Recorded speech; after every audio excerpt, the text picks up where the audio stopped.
एक लकड़हारा रात दिन लकड़ियां काटता, मगर कठोर परिश्रम के बावजूद उसे आधा पेट भोजन ही मिल पाता था।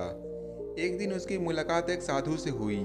लकड़हारे ने साधु से कहा कि जब भी आपकी प्रभु से मुलाकात हो जाए, मेरी एक फरियाद उनके सामने रखना और मेरे कष्ट का कारण पूछना।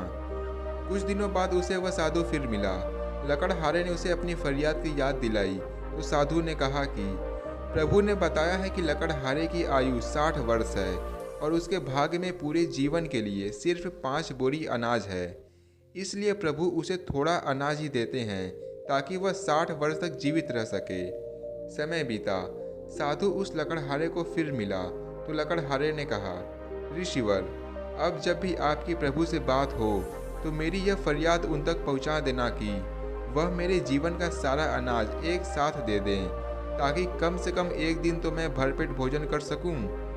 अगले दिन लकड़हारे के घर 5 बोरी अनाज पहुंच गया।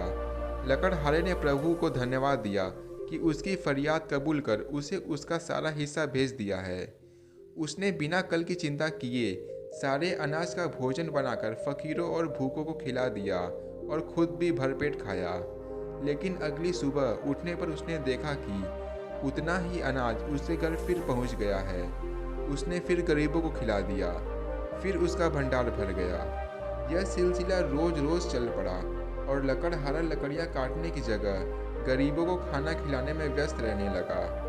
कुछ दिन बाद वह साधु फिर लकड़हारे को मिला तो लकड़हारे ने कहा, ऋषिवर, आप तो कहते थे कि मेरे जीवन में सिर्फ 5 बोरी अनाज है, लेकिन अब तो हर दिन मेरे घर 5 बोरी अनाज आ जाता है।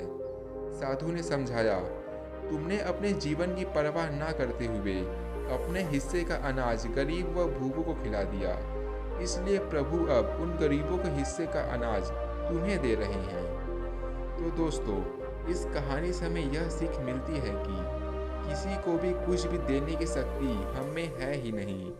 हम देते वक्त ये सोचते हैं कि जिसको कुछ दिया तो ये मैंने दिया। दान, वस्तु, ज्ञान, यहाँ तक कि अपने बच्चों को भी कुछ देते दिलाते हैं तो कहते हैं मैंने दिलाया। वास्तविकता ये है कि वो उनका अपना है। आपको सिर्फ परमात्मा ने निमित्त मात्र बनाया है।